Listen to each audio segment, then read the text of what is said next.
예수께서 이르시되 나는 부활이요 생명이니 나를 믿는 자는 죽어도 살겠고 무릇 살아서 나를 믿는 자는 영원히 죽지 아니하리니 이것을 내가 믿느냐.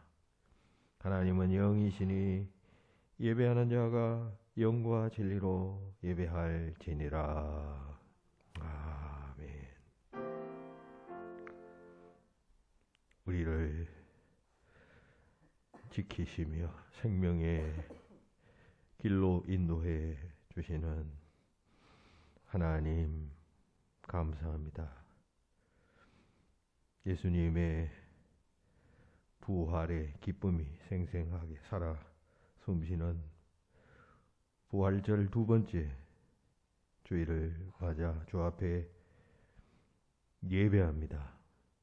우리의 예배가 아벨의 예배처럼 하나님 기뻐 받으시는 예배가 되게 하시고 은혜를 사모하여 주의 전으로 찾아 나온 모든 성도들에게 성령 충만함을 주시고 우리 안에 허락하신 부활의 기쁨이 소멸되지 않도록 역사하여 주시옵소서.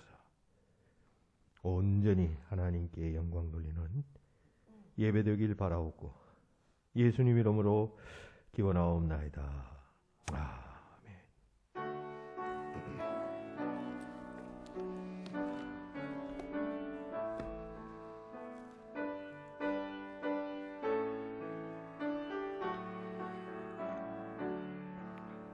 홀로 한 분 하나님께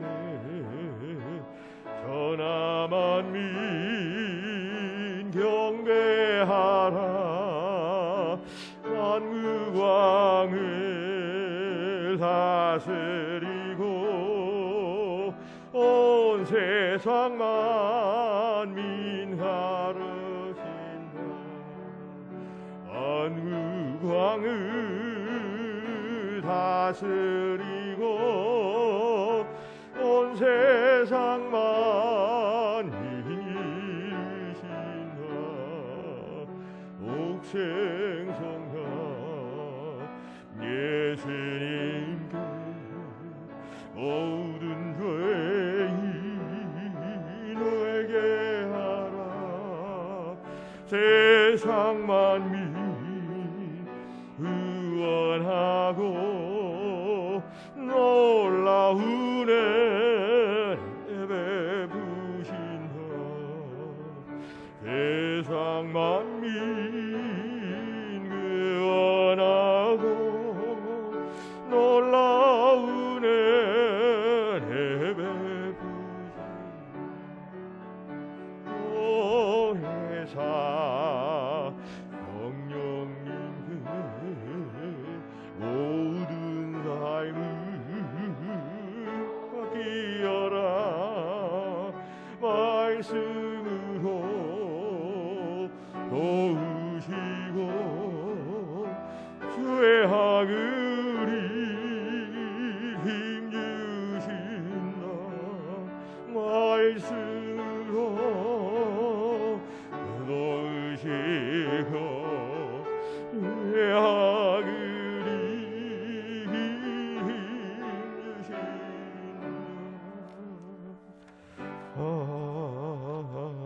아멘. 52번 교독문 시편 119편 말씀 한 절씩 교독합시다. 청년이 무엇으로 그의 행실을 깨끗하게 하리까? 주의 말씀만 지킬 따름이니이다.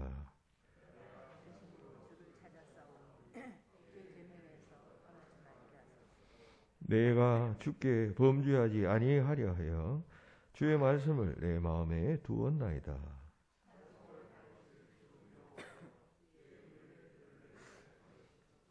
내가 주의 법도들을 작은 소리로 읊조리며 주의 길들에 주의하며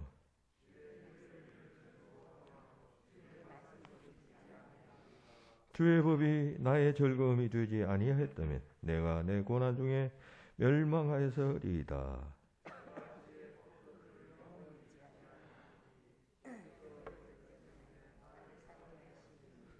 나는 주의 것이오니 나를 구원하소서. 내가 주의 법도들만을 찾았나이다.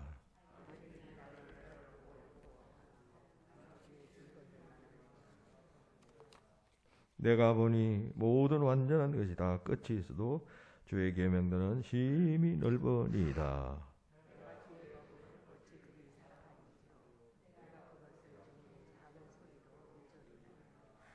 아멘. 다 같이 자매의 기도를 드립시다.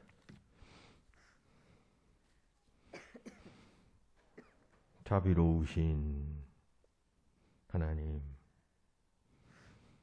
우리는 이미 하나님께서 우리에게 베푸신 크고 놀라운 은혜를 잘 알고 있습니다. 지금도 여전히 과거에 우리에게 베푸셨던 은혜를 베푸시는 하나님이심을 잘 알기에 이 시간 우리의 모든 죄를 회개합니다. 이 세상 살면서 한 분 삼위일체 하나님만을 경배하며 섬겨야 했지만 우리는 이 세속적 우상숭배의 문화에 젖어서 때로 목적을 잃고 방향을 잃어 세속주의적 탐심과 쾌락을 추구하며 살았습니다. 하나님을 의지하며 살기보다 내가 가진 능력과 쌓아놓은 재물이 인생을 행복하게 만드는 것이라 여기며 살아왔습니다. 십자가 은혜로 그 어떤 것도 해결할 수 없는 죄사함을 받고 거듭났지만 하나님의 자녀답게 살지 못했음을 고백합니다. 주께서 부활하신 것처럼 주 안에 있는 모든 자들은 장차 부활의 첫 열매 되신 주님처럼 부활하게 될 것이다 하신 말씀을 깨닫지 못하고 여전히 썩어 없어질 육체의 소욕을 따라 살아왔던 저희들입니다. 오늘도 그 같은 모습으로 다시 주님 앞에 섰습니다. 우리의 모든 허물과 죄를 용서하여 주시고 다시 한번 성령의 충만함을 허락하여 주시옵소서. 온전한 믿음, 강건한 소망 회복시켜 주시옵소서. 그래서 하나님 자녀다운 삶을 살게 하시고 어떤 상황, 어떤 처지, 어떤 일들이 우리 앞에 놓인다 할지라도 주께서 죽음의 권세를 이기시고 부활하신 것처럼 우리들도 이기는 삶을 살아가도록 역사하여 주시옵소서. 이 시간 쏟아내지 못했던 모든 죄를 낱낱이 계속 주님께 고백합니다.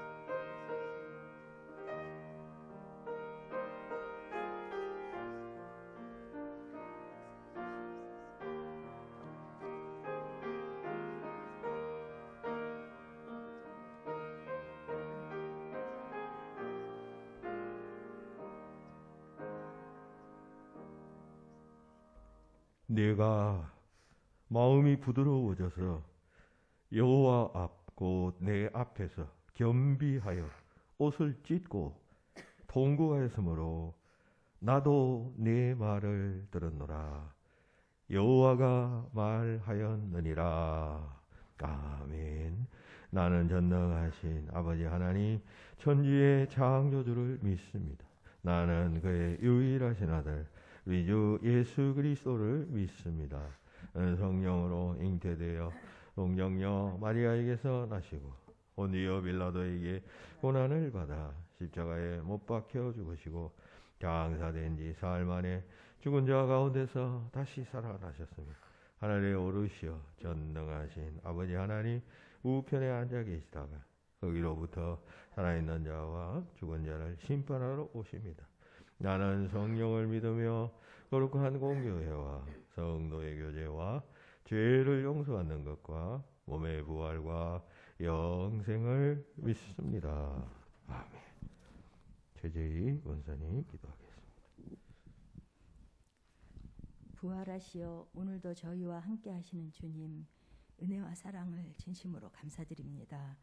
부활의 주님이 한 주간도 함께 해주시고 눈동자같이 지켜주셨다가 이 시간 주님 전에 나와 영과 진리로 예배드리게 하심을 또한 감사드립니다. 감사로 드리는 저희의 예배를 기쁘게 받아주시옵소서. 나라를 지켜주시는 주님, 문재인 대통령과 함께 해주셔서 남은 임기를 잘 마치도록 도와주시고 임기 후에 불명예스러운 일이 또 생겨서 대한민국의 위상이 떨어지지 않도록 도와주세요. 윤석열 대통령 당선인과 차기 정권도 지켜주셔서 정치 보복이 없게 하시고 나라 민족을 진정으로 위하는 정부가 되어 정치, 경제, 사회, 교육, 민심이 안정되는 살기 좋고 행복한 대한민국 되기를 원합니다. 신구 정권이 잘 융합하게 도와주시고 둘로 나뉘어 있는 민심이 하나가 되어 잘 화합하도록 함께해 주세요.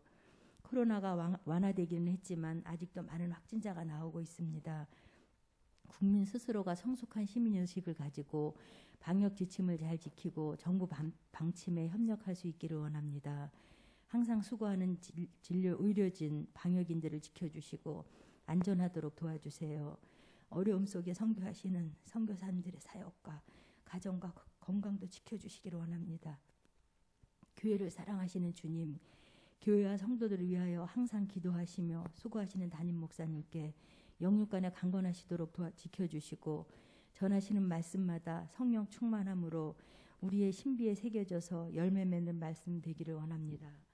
부목사님 사역 위에도 함께해 주시고 교회 학교 교사들과도 함께해 주셔서 귀한 사명 감당하기에 부족함이 없도록 도와주시고 교회 학교 학생들이 마음껏 예배드리고 찬양하도록 저들의 마음과 가정과 환경을 열어주시기를 원합니다. 오늘 있게 하는 심령 성령 세례 주셔서 한평생 주님을 기쁨으로 섬기며 충성하게 하옵소서. 결혼을 앞두고 있는 심령이 있습니다. 검사를 앞두고 있는 심령도 있습니다. 코로나 확진으로 치료받는 심령, 영육이 연약한 심령, 말씀이 갈급한 심령, 아버지 먹고 마심에 어려움이 있는 심령, 또한 자녀나 가정으로 인해서 어려움 당하는 심령들이 있습니다. 부활의 주님께서 찾아주셔서 모든 어려움이 없도록 지켜주실 것을 믿고 감사를 드립니다. 이 시간에 말씀을 들고 단위에 서신 목사님, 성령님께서 강하게 역사해 주셔서 말씀이 능력이 되어 모든 마음의 소원들 이루며 회복되어지는 시간이 되기를 원합니다. 예배를 돕는 손길마다 크신 은혜가 함께해 주실 것을 믿사오며 부활하신 예수님 거룩하신 이름으로 기도드립니다. 아멘.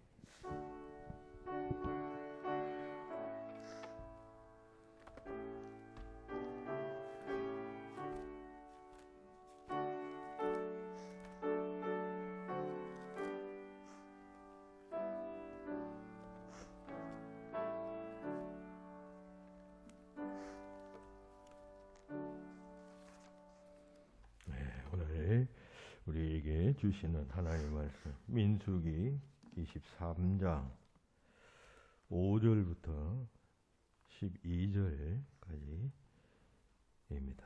5절부터 12절까지 말씀 235페이지 민수기 23장 5절부터 12절까지를 제가 봉독하겠습니다. 여호와께서 발람의 입에 말씀을 주시며 이르시되 발락에게 돌아가서 이렇게 말할지어다. 그가 발락에게로 돌아간즉 발락과 모압의 모든 고관이 번제물 곁에 함께 섰더라. 발람이 예언을 전하여 말하되 발락이 나를 아람에서 모압 왕이 동쪽 산에서 데려다가 이르기를 와서 나를 위하여 야곱을 저주하라. 와서 이스라엘을 꾸짖어라 하도다. 하나님이 저주하지 않으신 자를 내가 어찌 저주하며 여호와께서 꾸짖지 않으신 자를 내가 어찌 꾸짖으랴.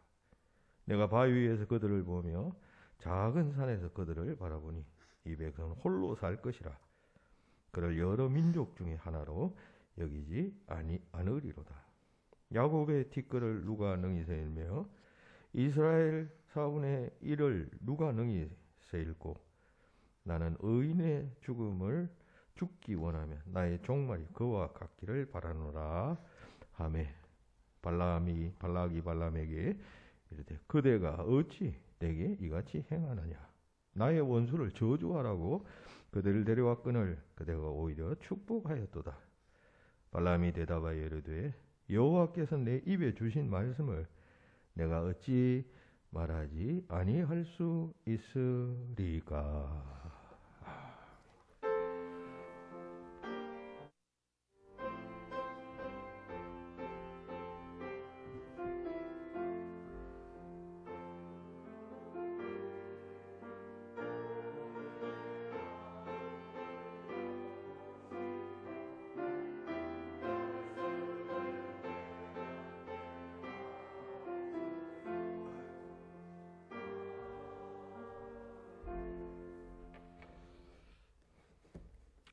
민수기 24장부터 22장부터 24장까지는 모압 왕 발락과 그 당시 메소포타미아의 아주 유명한 선지자였던 그 발람과의 사이에서 있었던 일을 기록하고 있습니다. 이때는 그 이스라엘 백성이 출애굽한 후에 이제 가나안으로 향해 가는데 가나안으로 가려면 이 모압 땅을 거쳐가야만 했습니다. 그 모압 지경으로 이스라엘 백성 200만 명, 어마어마한 숫자죠.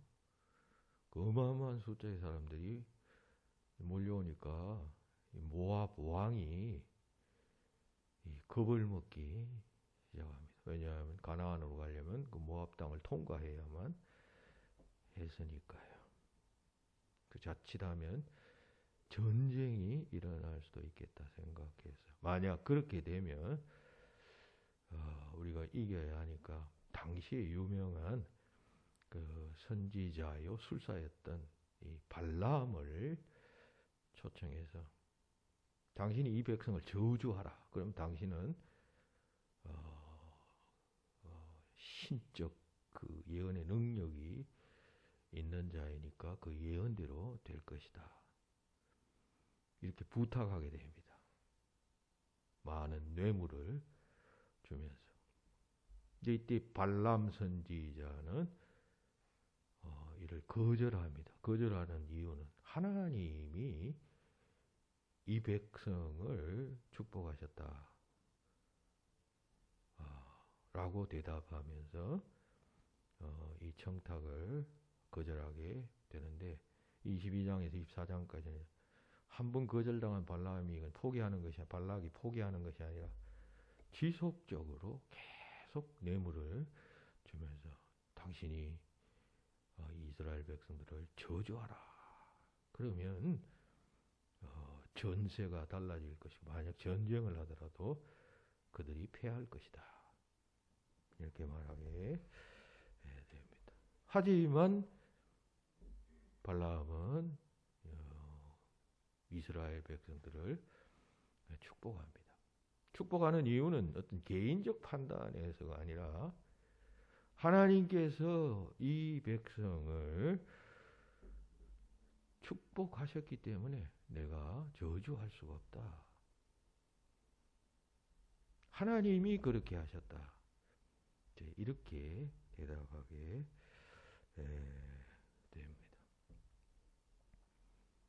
하지만 계속 이 발락이 저주를 청탁하니까 이 사람이 슬그머니 생각이 흔들리게 됩니다.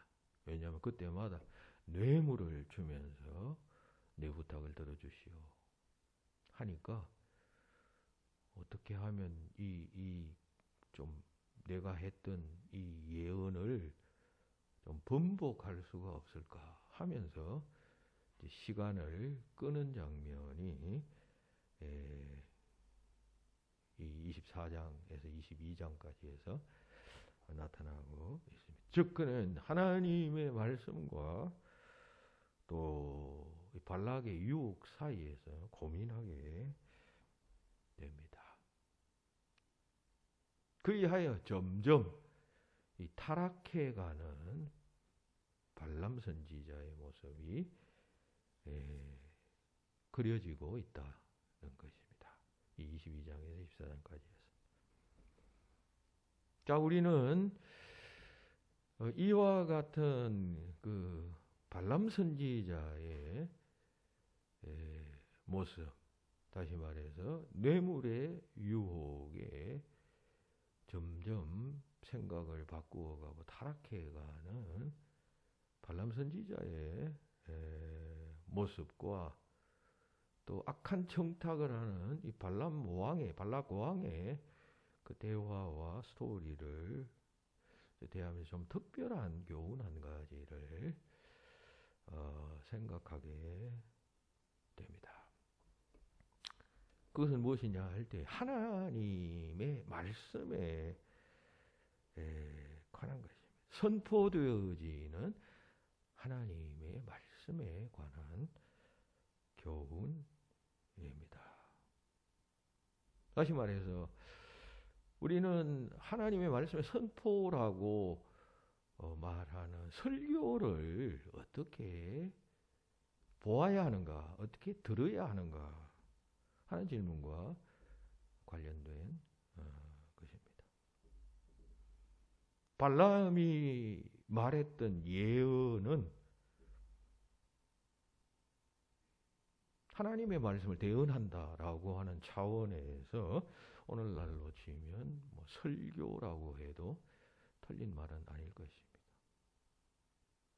선지자 발람이 하나님의 말씀을 어떤 영감을 통해서 받았어요. 그래서 발람은 그 하나님의 말씀을 전하지 아니할 수 없었습니다. 그래서 당신이 원하는 대로 내가 이스라엘 백성을 저주할 수 없습니다.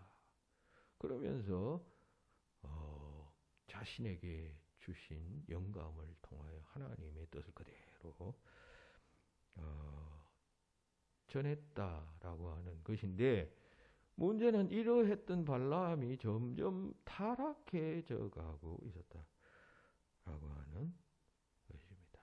그러면 이 타락해져 가고 있는 이 발람이 전했던 하나님의 말씀을 우리는 어떻게 생각해야 하고, 이런 자가 말했던 예언은 우리가 어떻게 이해해야 하는가?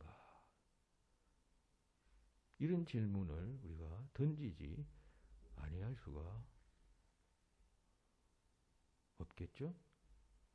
이 타락해져간 나중에는 이 사람이 아주 이스라엘 민족 전체에 아주 그냥 나쁜 선지자로 인식되게 됩니다. 그럼 굉장히 민족 전체 역사 속에서 평가가 나쁜 선지자가 됩니다. 그러면 그런 사람이 지금 하나님의 말씀을 전하잖아요. 이걸 어떻게 우리가 받아야 하나?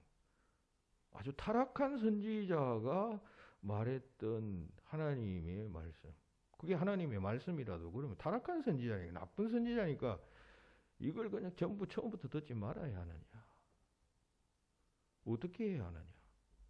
여러분들이라면 어떻게 하시겠습니까? 그런 질문에 대한 대답을 오늘 이 아침에 여러분들과 함께 살펴보고자 하고자 합니다. 이 발람 선지자는 말씀드린 대로 이스라엘 민족에게서 아주 나쁜 선지자로 알려져 있습니다. 신약 성경에서 이 발람 선지자에 대해서 말하는 것이 두 곳 나와 있어요. 첫째는 베드로후서 2장 15절 16절에 나와 있습니다. 그들이 바른 길을 떠나 보올의 아들 발람의 길을 따르는도다. 그는 불의의 삭슬을 사랑하다가 자기의 불법으로 말미암아 책망을 받을 때 말하지 못하는 나귀가 사람의 방언을 말하여 이 선지자의 미친 행동을 저지하였느니라. 이 말씀은 오늘 본문 바로 앞에 있는 사건, 좀 잘 아시죠? 이 발락 왕의 청탁을 받고 나귀를 타고 이제 가는데 자기는 못 보고 나귀는 그 앞에 가로막는 천사를 보고 멈추는 장면입니다. 뭐 유명한 이야기니까 다 들었을 것입니다. 그 이야기를 말하고 있는 것입니다. 이 발람이 자꾸 청탁을 하니까 그냥 자기도 모르게 그냥 가는 거예요. 그 뇌물에 그냥 끌려가지고 하나님께서 가지 말라는 걸 갖다가 나귀는 그 가로막는 천사를 보면 이 사람은 보지 못해서 그냥 나귀를 그냥 3번씩이나 때리는 그런 장면을 두고 한 말입니다. 이 발람을 불의의 삭슬을 사랑하다가 불법으로 말미암아 책망을 받은 자라고 그렇게 평가하고 있습니다. 또 계시록 2장 14절에서도 이런 말이 나옵니다. 그러나 내게 두어 가지 책망할 것이 있나니 거기 내게 발람의 교훈을 지키는 자들이 있도다. 발람이 발락을 가르쳐 이스라엘 자손 앞에 걸림돌을 놓아 우상의 제물을 먹게 하였고 또 행음하게 하였느니라. 요 말씀은 이제 오늘 본문의 사건 이후에 있을 사건을 이야기합니다. 시담이라는 곳에 이스라엘이 이르렀을 때 이 발락 왕이 이스라엘 민족을 초청하게 됩니다. 이스라엘 남자 사람들, 장정들. 그리고 거기 그 바알 신을 숭배하는 그 예배 제사에 참석하게 하고 막 거기서 그냥 그 예배의 의식이 굉장히 그 타락했습니다. 음식을 먹고 춤을 추고 행음하고 이런 일을 벌이게 됩니다. 그래야 이스라엘 백성들이 24,000명이 하나님의 진노로 죽는 사건이 발생하는데 그 사건을 이야기하는 말씀입니다. 그런데 이 사건의 배후에는 이 발람 선지자가 암암리에 부추기고 또 그 계략을 준 것으로 추정합니다. 왜냐하면 이때 이 이스라엘 백성에 대해서 모압 민족뿐만 아니라 미디안 사람들도 동조를 해서 그 이스라엘 백성들을 쳐야 한다라고 해서 서로 그 두 민족이 연합했기 때문입니다. 발람은 미디안 사람이었습니다. 따라서 발람이 이 사건을 꾸몄다, 계략을 준 주체가 발람이었다라고 그렇게 추정을 하게 됩니다. 즉 계시록 2장 14절 말씀이 그것을 입증해 주고 있는 것이죠. 이 미디안 족속이라는 것은 아브라함의 후처였던 그두라의 4번째 아들입니다. 그러니까 올라가면 다 아브라함의 후손인데 이게 벌어지면서 이게 족속이 바뀐 거죠. 모압은 여러분 아시다시피 그 아브라함의 조카 롯이 그의 그 딸과 결혼해서 태어난 종족의 후손입니다. 그것도 올라가면 뭐 아브라함의 아버지하고 한 핏줄인 것이죠. 그 후에 모압 족속은 이스라엘과 원수가 되었고 미디안도 역시 마찬가지입니다. 우리가 잘 아는 모세의 장인도 미디안 사람이었죠. 처음에는 그 미디안 사람과 모세가 광야에 와서 살 때 그 미디안 사람과 같이 살았던 거예요. 그래서 출애굽할 때 미디안 자기 장인에게 우리가 같이 가자. 미디안 족속 너희들도 같이 가자 했지만 미디안 족속들은 거절하게 됩니다. 우린 남겠다. 해가지고 이스라엘만 가나안으로 가게 됩니다.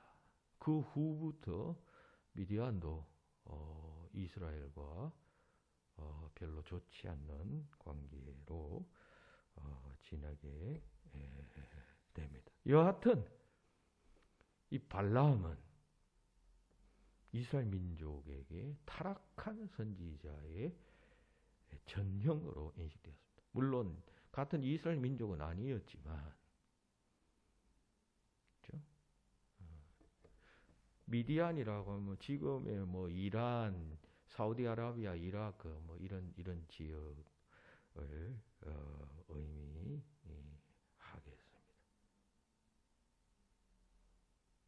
이 발람은 비록 이스라엘 사람들은 아니었지만 민수기가 기록될 그 당시에 그 중동 지역에서 가장 유명한 선지자였고 능력 있는 선지자였으며 영향력 있는 선지자였습니다. 하지만 후에는 타락하게 되죠. 자, 그러했던 발람이 오늘 본문에서 저주를 요청하는 발락 왕에게 하나님의 뜻을 전하고 있다는 것입니다. 하나님이 저주하시지 아니하는 자를 내가 어찌 저주하며 여호와께서 꾸짖지 아니하신 자를 내가 어찌 꾸짖으랴. 그러자 발락이 말합니다. 아니, 그대가 어찌 나한테 이럴 수 있단 말이요. 내가 당신에게 내 원수를 좀 저주하라고 부탁했는데 그래서 데려왔던데 어찌하여 당신이 그 민족을 축복합니까? 그러자 발람이 또다시 말합니다. 여호와께서 내게 주신 말씀을 내가 어찌 말하지 않을 수 있으리까?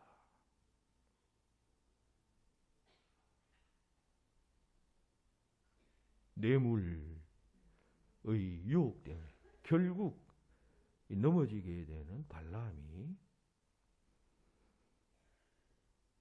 어쨌든 이 시점에서 하나님의 말씀을 그대로 전하고 있다는 것입니다. 자, 이러한 사실에 우리가 주목하면서 이 발람과 같은 타락한 선지자가 전하는 예언, 오늘날로 치면 뭐 빗나간 설교자가 하는 설교 혹은 비난받는 어떤 설교자가 있다고 할 때 그런 설교자가 하는 설교를 우리가 어떻게 보아야 하고 어떻게 들어야 하는가 하는 질문을 던지게 된다라고 하는 것입니다. 이런 사람의 설교는 우리가 아예 처음부터 그냥 귀를 막아야 되지 않겠어요? 불의한 사람이 올라가서 강단에서 하나님의 말씀입니다 하면서 선포하면 그 사람 이 타락한 사람인 거 우리가 다 아는데 그 사람 설교를 우리가 가만히 듣고 있어야 되겠어요? 보통 다 귀 막죠.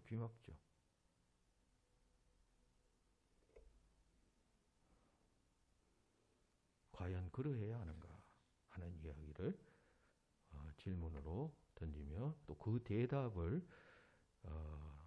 이제 여러분들과 함께 살펴보고자 합니다.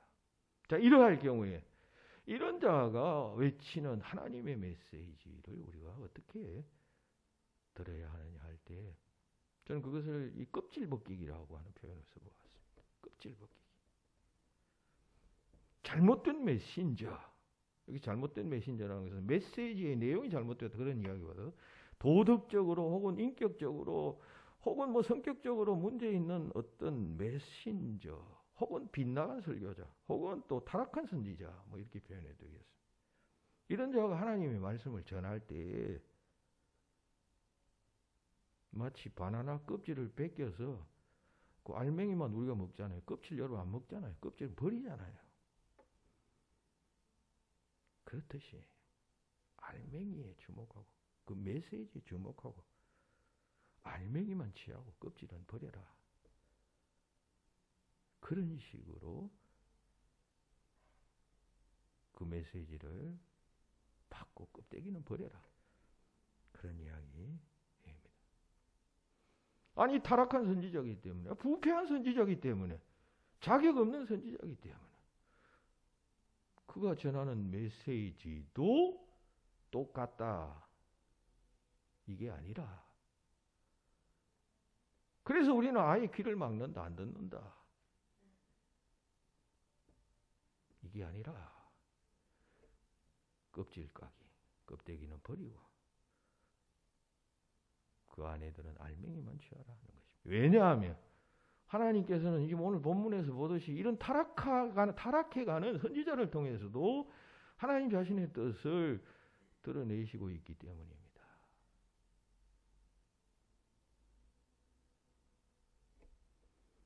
사람들이 어떤 사람들과 논쟁할 때가 있습니다. 그런데 상대방이 하는 말 들어보니까 도저히 반박할 수 없이 옳은 말이에요. 그러면 이 논쟁하는 사람이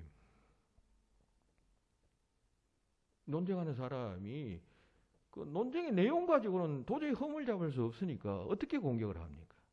상대방의 뭐 인품이나 혹은 성격이나 실수를 붙잡고 흠집을 내며 공격합니다. 이것을 메신저 공격이라고 말하죠. 정치의 세계에서 이런 거 많이 하죠. 막 하니까 상대방의 말이 다 맞거든요. 그러니까 반박할 수 없으니까 말을 하는 사람 혹은 그 어떤 그 메시지와 관련된 어떤 사람을 막 공격합니다. 흠집을 냅니다. 그 사람은 과거에 뭐 어떤 잘못을 했고 과거에 뭐 어떤 독재 치하에서 뭐 찬양했고 어쩌고 저쩌고 이런 식으로 메신저를 공격합니다. 그걸 메신저 공격이라고 해요. 그러면서 논지를 흐리는 것이죠. 그렇게 하면 그 듣는 사람이 이 똑똑한 사람은 지금 저 사람이 지금 주제에서 벗어나서 사람을 공격하고 있다. 이게 핵심에서 벗어났다는 걸 알지만 대부분의 국민들은 막 그렇게 큰 소리를 치면은 논지가 흐려집니다. 판단을 흐리게 만들어. 양비론이라는 것도 있죠. 양비론. 정치판에서도 역시 이 메시지 공격법과 함께 양비론을 많이 사용합니다. 어떤 사람이 아주 치명적인 잘못을 했어요. 그러면 이건 뭐 자명해요. 반박할 수가 없어요. 그 사람이 잘했다고 반박할 수가 없을 때 그러면 가만히 있습니까? 여러분 TV에 여야 나와서 정치 토론을 할 때 한쪽이 뭐 그냥 반박할 수 없는 잘못을 지적할 때 상대방이 그렇습니다 하면서 고개 끄덕끄덕합니다. 우리 잘못했습니다 하는 경우 봤습니까? 그럴 때에는 이 라이벌 관계에 있는 B의 잘못을 거론하는 것입니다. 우리 봤죠? 뭐 대장동 사건을 탁 이야기하면 상대당들은 항상 이쪽 당의 뭐 당신 부인의 뭐 과거의 학력위조 사건 당장 이거 들고 나오잖아요. 양비론이에요. 그러면 그렇게 해서 진흙탕문을 만들어서 누가 더 나쁜 놈인지 듣는 사람들로 하여금 판단할 수 없도록 만드는 것입니다. 정치판에서는 이런 방법을 많이 사용하죠. 어떤 한 당이 아주 그냥 결정적으로 잘못을 했어요. 그러면 그걸 막 공격하면 국민들이 우리가 지지를 얻을 것이 하지만 그건 만만치 않죠. 양비론을 들고 나옵니다. 과거에 뭐 유신시대 때에 어쩌고 저쩌고 이렇게 합니다. 또 뭐 과거에 또 뭐 이런 잘못을 어느 당이든지 양쪽. 그래서 논지를 흐려버리는 것이죠. 그렇게 해서 이 한쪽의 열쇠를 그런 식으로 만회해 갑니다. 길게 이야기했는데 어쨌든 이 메신저 공격과 마찬가지로 하나님의 메시지를 전하는 자의 흠결 때문에 하나님의 말씀까지도 부정해버리는 그런 단계까지 이르러서는 결코 안 된다. 라고 하는 이야기입니다. 비록 이 발람은 지금 타락해져 가는 것이 명백해요. 뇌물 때문에 그 물질에 욕심이 생겨서 점점 어떻게 하면 그 하나님의 말씀을 이걸 그냥 무시하고 발락 왕의 뜻대로 해줄까? 그 사람 뜻대로 해주면 뭐 그냥 엄청난 뇌물을 내가 그냥 받을 수 있으니까 끌리는 것이 점점 타락해 저 가는데 그럼에도 불구하고 하나님께서 이 타락해가는 선지자를 이용해서 지금 자신의 뜻을 나타내시잖아요. 표현하시잖아요.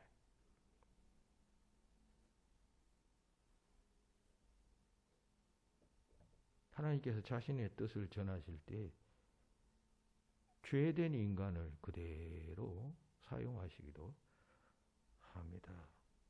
타락하고 범죄했으면 하나님께서 그냥 탁 폐기 처분해야 되잖아요. 그리고 새 사람, 아주 신선한 사람, 깨끗한 사람, 흠없는 사람 세워서 하나님 말씀을 전하도록 해야 그게 맞잖아요. 그런데 하나님께서 그렇게 하시지 아니하신다.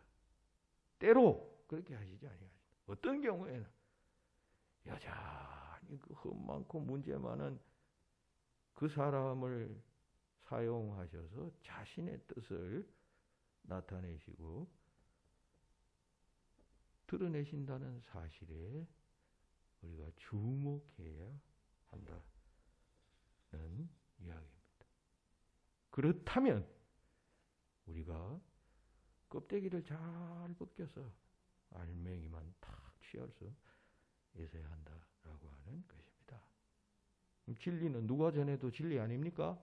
내가 전한다고 진리가 비진리가 됩니까? 꼭 정의롭고 똑똑하고 의로운 사람만 전해야 진리입니까? 불의하고 범죄하고 그냥 추악한 사람이 진리를 말하면 그게 진리가 아니에요? 여전히 진리인 것이죠.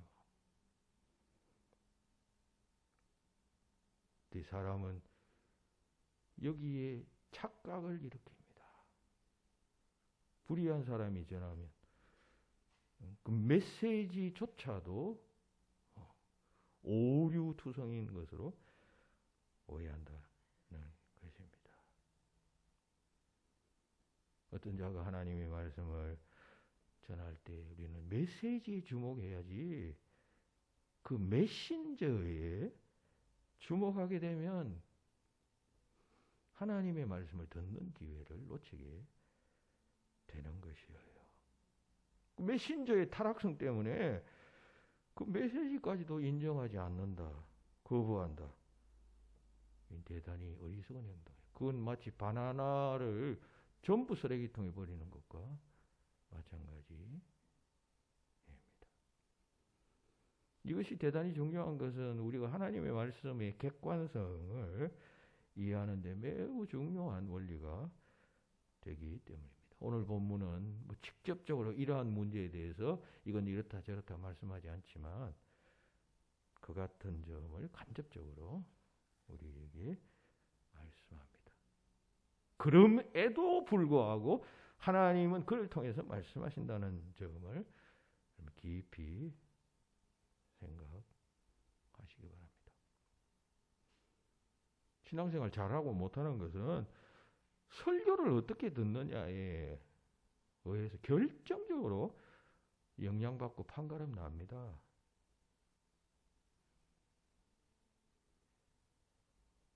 신앙생활 망치는 사람 대부분들은 그 메신저에 주목하다가 시험 들고 교회 안 나오고 그냥 신앙 버리고 하는 것이에요. 어리석은 행위예요. 바보짓이에요. 양비론에 빠지는 것이에요. 속으면 안 돼요.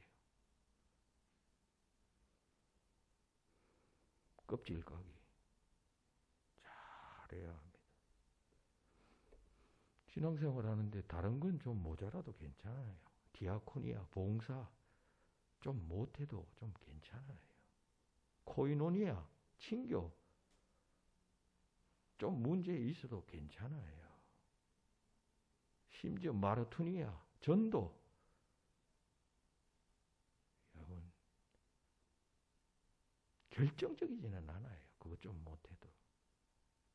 프로슈케, 기도 그것도 역시 마찬가지입니다. 절대적인 것이 아니에요. 그런데 한 가지 캐리그마 이 말씀 선포에 대해서 이게 잘못된 이 생각을 가지게 되면 신앙생활 전부를 망치게 됩니다. 그러면 신앙생활, 설교, 하나님 말씀 잡음만 들립니다. 삐걱거립니다. 껍질 까기 잘 해야 합니다. 하나님 말씀을 잘 못 듣도록 하는 이가 있다면 누굴까요? 사탄이죠. 사탄은 어떤 자가 설교할 때 사람을 주목하게 만듭니다. 저 사람 뭐 어떤 성격적 단점이 있고 어떤 뭐 어제 뭐 했고 뭐 지난주에 뭐 인격은 어떻고 저쩌고 뭐 그냥 성질이 급하고 뭐 어떤 사람도 그냥 유유부단하고 우유부단하고 뭐 그런 사람이야. 이 인간적인 요소에 자꾸 주목해야 합니다.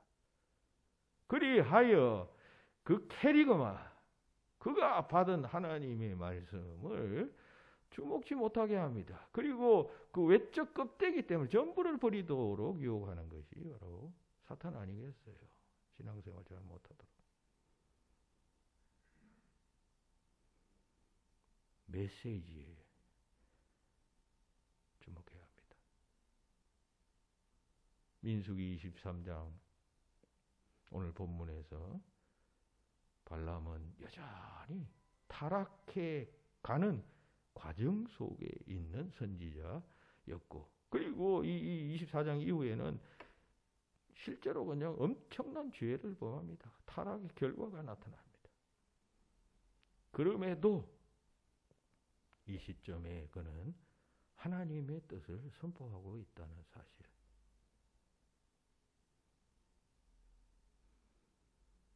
우리가 좀 특별하게 보아야 할 것입니다. 새롭게 보아야 한다라고 하는 것입니다. 오늘날 한국 교회에 생겨나는 대부분의 문제는 다 껍데기에 주목하고 있어. 껍데기. 메시지에 주목하는 것이 아니라 교회 안에서 목사 관련 무슨 분쟁이나 뭐 소란들은 다 껍데기에 주목하는 거죠. 껍데기. 껍데기 때문에 내용 자체도 부정하는 거죠. 껍데기는 껍데기고 껍데기는 가라. 알맹이는 먹겠다. 믿어야 되는 것 아니에요? 그게 안 되니까 전부 아니면 전무예요. 그것이 오늘 우리가 첫 번째 생각하는 교훈이고, 두 번째, 세 번째 교훈은 오늘 본문과는 관련이 없으나 일단 설교에 관한 이야기를 여러분들에게 했으니까 역시 설교를 어떻게 들어야 되는가 하는 이제 그런 질문에 대한 그 대답으로서의 그 대지. 두 번째 대지는 질문하며 들어라. 설교를 들을 때 그냥 듣지 말고 질문하면서 들어라 라고 하는 것입니다. 어떤 질문이냐 할 때 다른 질문이 아니라 뭐 저 목사님이 설교 본문을 뭐 사실에 근거해서 뭐 이렇게 하느냐 이런 게 아니라 이런 형태의 질문이 아니라 어떤 질문이 있냐 할 때 첫째 현장감이라고 표현해 봤어요. 그 현장감은 뭐 다른 말로 표현하면 뭐 적중의 기대, 적중의 기대. 뭘 적중? 내게 하나님은 지금 무슨 말씀을 하고 있는 거야? 지금 여기에서 2022년 4월 오늘 24일입니까? 오늘 현재 이 불광동 지역에서 살고 있는 나, 이 예배에 참석한 나에게 지금 어떤 말씀을 하시는가를 질문하면서 들어야 한다는 것입니다. 하나님께서는 오늘 내게 무슨 말씀을 하실까? 그런 기대감을 가지고 들어야 합니다. 그러기 위해서는 여러분 기도하고 여러분 설교를 들어야 돼요. 그러니까 여러분들 예배당에 올 때는 꼭 기도하고 예배당에 오시고, 그리고 자리에 앉았으면 꼭 오늘 말씀이 내게 주시는 말씀으로 역사하게 하여 주시고 이렇게 기도하고 들어야 하나님이 여러분들에게 오늘 말씀하시는 것이죠. 두 번째 질문은 자기 관찰이라고 표현해 봤어요. 자기 관찰이라는 말은 설교를 들을 때 내게 지금 무슨 일이 일어나는가? 내가 지금 아멘으로 지금 응답하느냐? 아니면 내가 반발하느냐? 자기가 자기를 관찰해야 됩니다. 내가 설교를 듣고 그래 은혜 받아서 내가 이 말씀대로 살아갈 거야. 결심하고 있느냐? 아니면 목사님이 뭐 저런 이야기를 하고 앉아서 이치에도 맞지도 않고 경험에도 맞지도 않고 자기 삶에도 맞지도 않고 이게 반발심 아니에요? 내게 반발심이 일어나느냐? 내가 그 말씀을 잘 듣고 있느냐? 내가 긍정하고 있는가를 질문하라는 것입니다. 자기 관찰하라는 것입니다. 불신자들은 설교를 들을 때 항상 그 설교를 통해 심판을 받게 됩니다. 예수 안 믿는 사람들은 설교를 들으면 긍정할 수가 없죠.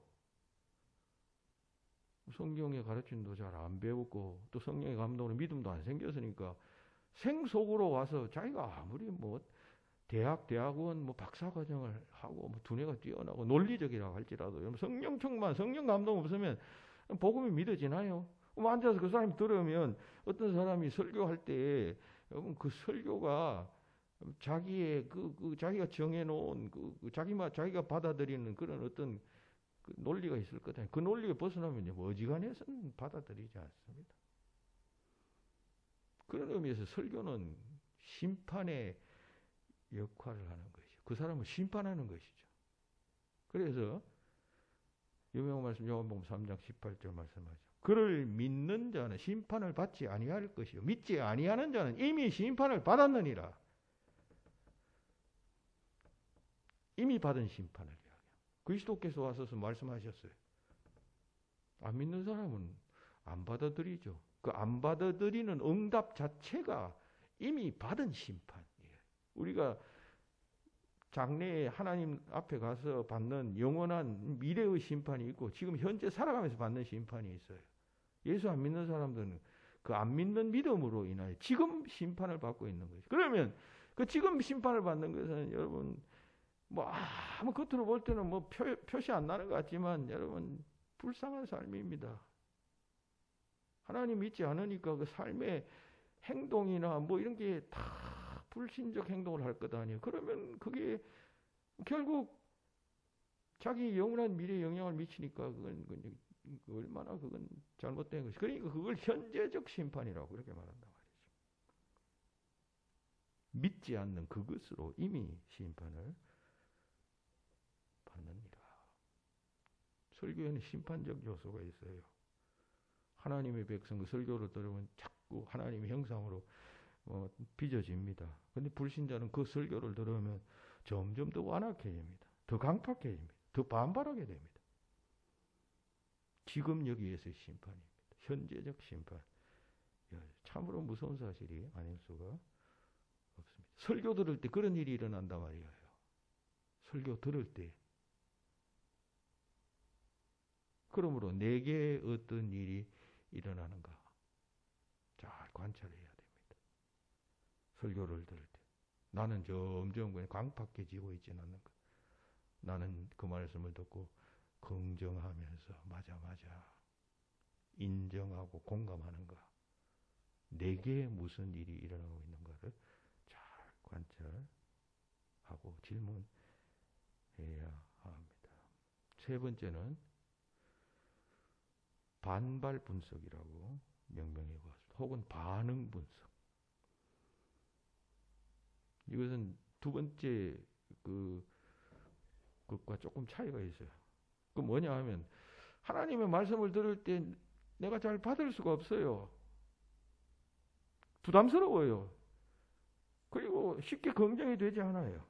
그러면 왜 내가 이 말씀이 부담스러운가를 분석해 보라는 것입니다. 내가 반발심이 생길 때 왜 그런가? 언제 특별히 그러한가를 분석하면서 질문하면서 설교를 들어야 한다는 것입니다.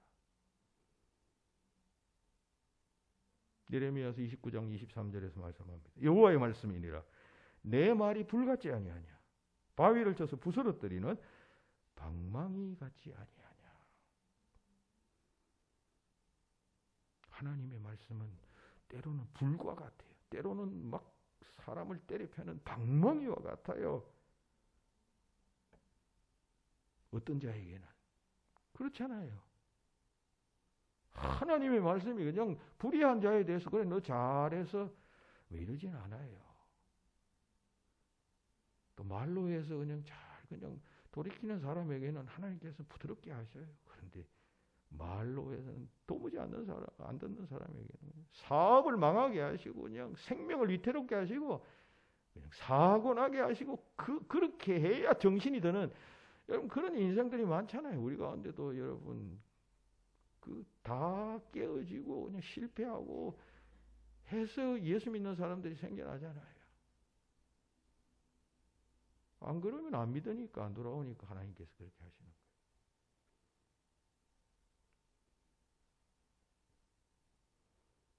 하나님의 말씀은 때로 불이 되고 여러분 때로는 부수는 방망이가 됩니다. 그런데 내가 지금 그 불에 그냥 태움을 받고 내가 그 방망이에 지금 맞고 있는 듯한 느낌을 내가 지금 그렇게 그 대상자가 된다면 내가 얼마나 괴롭겠어요. 그러면 그때가 바로 내가 지금 회개하고 돌이키고 변화되어져야 할 때 아니에요. 그러니까 설교 듣기가 괴로울 때 그때 자기를 분석해 보라는 거죠. 내가 왜 그러고 있는가? 내가 왜 괴로운가? 무엇 때문에 괴로운가? 그리고 여러분 때에 따라서 다르잖아요. 여러분. 어떤 때는 또 괜찮다고도 어떤 때는 또 그 말씀이 그냥 괴롭습니다. 방망이처럼 듣기 싫어집니다. 그거 질문해 보라는 것이에요. 왜 유독 이때 이 말씀이 부담스러운가? 성탄절이 아니고 부활절 때만 내가 왜 똑같은 설교인데 부활절 때 내게 이게 그냥 귀에 거슬리고 부담스러운가? 질문해 보라는 것입니다.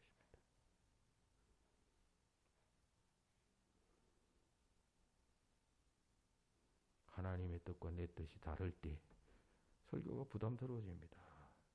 하나님이 책망하실 때 부담스러워집니다. 설교의 주제가 내 관심사가 아닐 때 설교가 부담스러워집니다. 설교가 짐으로 생각되어질 때 부담스러워집니다. 설교는 때로 많은 것을 요구하지 않아요. 하나님의 요구가 많잖아요. 성경에. 그럼 요구를 하는데 내가 그냥 지킬 수 없는 게 많아요. 그러면 듣기 싫은 것이에요. 좋은 말도 그냥 어떻게 자꾸 들어요.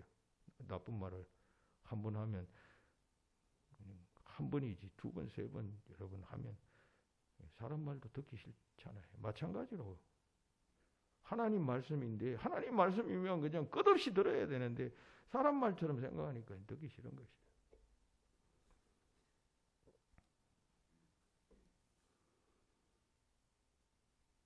두 가지만 말씀드렸습니다. 다음 시간에 나머지 한 가지 또 준비한 게 있는데 그것을 말씀드리든지 다른 설교를 하든지 하겠습니다. 결론의 말씀입니다. 두란노스 원에서 나온 그 설교 듣는 법이라는 책이 있습니다. 김형익 목사님이 쓰신 책인데 이분은 총신대학교 나와가지고 선교사를 인도네시아에서 오래 선교사들 하시는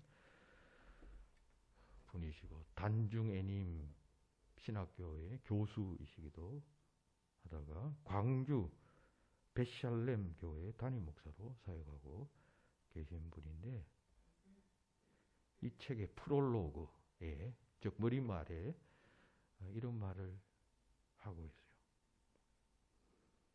목사가 될 사람은 자신들의 평생 과업인 설교를 위해서 신학교에서 설교하는 법을 배웁니다. 하지만 교인된 사람들은 평생 수없는 설교를 듣고 그 설교에 의지해 신앙생활을 함에도 불구하고 설교 듣는 법을 배운 적이 없습니다. 그러다 보니 목사의 설교를 곧 하나님의 말씀으로 확신하거나 또 설교를 그저 사람의 견해 정도로 인식하는 극단적인 현상이 나타나게 됩니다. 그러니까 어떤 사람들은 지금 말씀드린 대로 하나님의 말씀으로 듣는 사람이 있고 어떤 사람은 목사라고 하는 청광교회 이신기 목사 뭐 학력은 어떻고 경력은 어떻고 그리고 뭐 자녀는 몇 명 두고 뭐 어떤 이런 어떤 인간적인 요소에 주목해서 그 목사가 전하는 어떤 뭐 그 한 주간의 어떤 생각들을 듣는 정도로 생각하는 사람들이 있다는 거죠. 그 두 극단적 현상들이 나타나게 되고 이 양극단 사회를 오가며 방황하는 교인들이 적지 않는 것이 오늘 한국교회의 처한 현실입니다. 맞는 이야기죠. 교회 안에 설교를 하나님의 말씀으로 듣는 사람이 한 반쯤 있고 또 어떤 사람의 말로 듣는 사람이 한 반쯤 된다는 것입니다. 그러면서 그는 말합니다. 하나님의 말씀을 성령의 능력에 붙잡혀 바르게 선포하는 설교는 그 설교를 하나님의 말씀으로 바르게 듣는 회중을 만나야 합니다. 설교가 하나님의 말씀이 되려면 그 말씀을 하나님의 말씀으로 듣는 회중을 만나야 그 설교가 하나님의 말씀이 되지. 회중이 그런 태도로 있지 않고 그냥 듣고 앉았으면 100번 외쳐도 그 말씀이 하나님의 말씀으로 역사하지 못한다는 그런 뜻입니다. 하나님의 말씀으로 잘 듣는 역사가 일어나야 합니다. 주일마다 교회에 와서 그냥 하나님의 말씀을 듣는다는 마음으로 예배하고 설교를 경청하고 오늘 말씀드린 대로 이 교훈을 마음에 품고 살아간다면 여러분 틀림없이 신앙생활 성공하고 신앙생활뿐만 아니라 일생 성공하게 될 것입니다. 그런 복된 여러분 되시기를 주의 이름으로 축원합니다. 하나님 감사합니다. 타락한 선지자 발람이 전하는 하나님의 메시지를 통해 오늘 우리가 세속인들을 통해 세속사회에 말씀하신 하나님의 음성을 듣는 법 상고하였습니다. 전부 아니면 전무라는 의식에 사로잡힌 저희들이 범하는 어리석음이 말씀의 현장 속에서도 재현되지 않게 하시고 하나님의 말씀을 바르게 제대로 듣는 법을 따라 바르게 제대로 들음으로 이 땅에서 하나님의 나라가 우리를 통하여 힘차게 퍼져나갈 수 있도록 역사하여 주시옵소서. 늘 하나님의 말씀에 귀 기울이고 순종하고 결단하며 누룩 퍼져가듯 겨자씨앗이 자라나듯 천국 백성의 복된 삶 살아가도록 인도하여 주시옵소서. 예수님 이름으로 기도합나이다.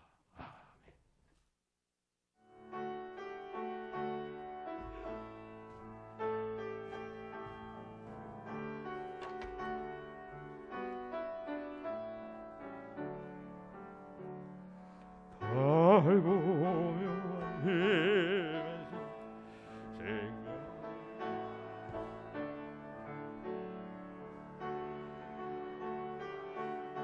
생각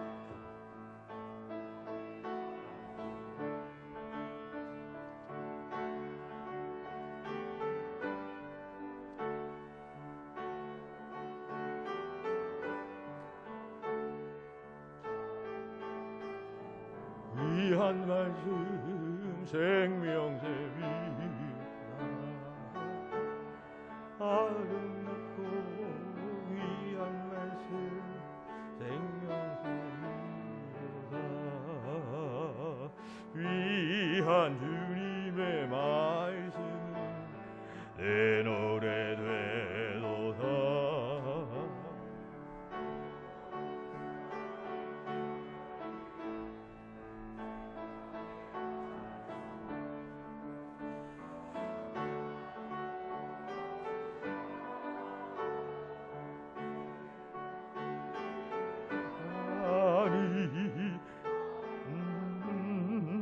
귀한 말씀 생명샘이로다 아름답고 귀한 말씀 생명샘이로다 너리 흘려 거지는 생명의 말씀 마음의 용서와 평안을 골고루 주나니 남은 예수 말씀 뜨거운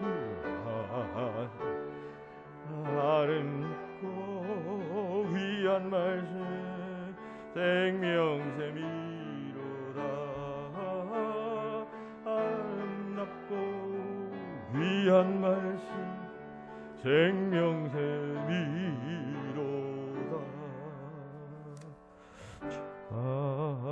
아멘. 윤여월 집사님, 최재희 권사님, 하나님 은혜를 항상 감사합니다 하셨습니다. 하나님 귀한 예물 감사한 마음으로 드립니다. 예물을 드릴 때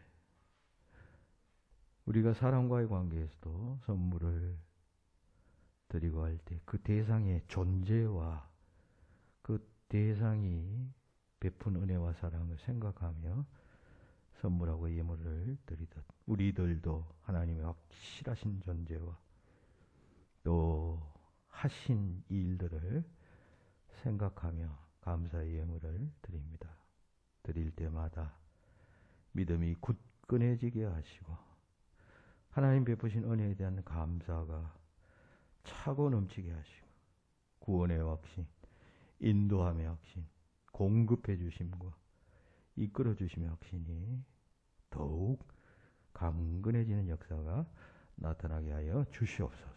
하나님의 은혜 늘 감사하는 최재희 권사님 가정 지켜주시고 영육간에 강건하게 하시고 하나님의 은혜를 감사하는 자에게 주시는 복과 은혜 또 그 마땅함을 늘 생각하며 사명과 또 권리와 주실 상과 복을 늘 기억하며 살아가는 주의 택한 백성 가정이 되게 하여 주시옵소서.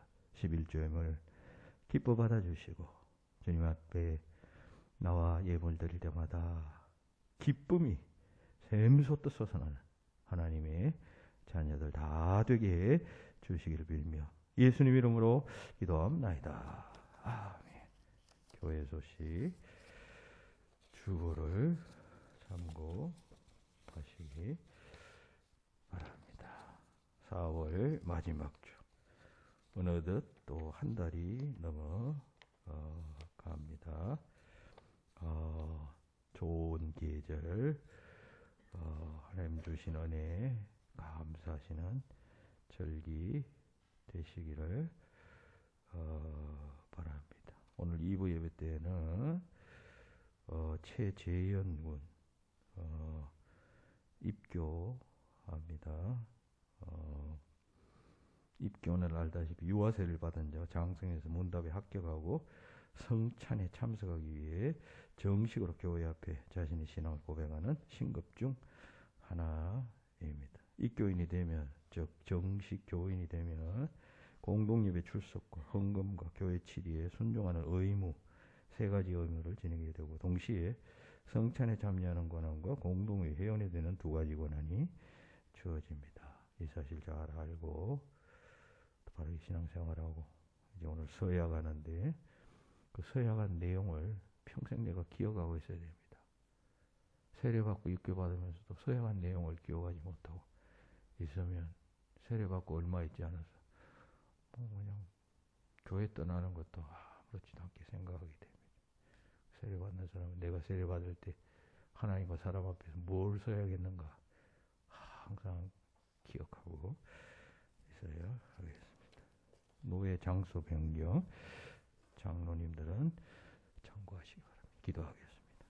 이제는 주 예수 그리스도의 은혜와 하나님 아버지의 그 크신 사랑하심과 성령님의 교통하심이 모인 모든 성도들 위해 지금부터 영원히 함께 없기를 축원하옵나이다. 아멘.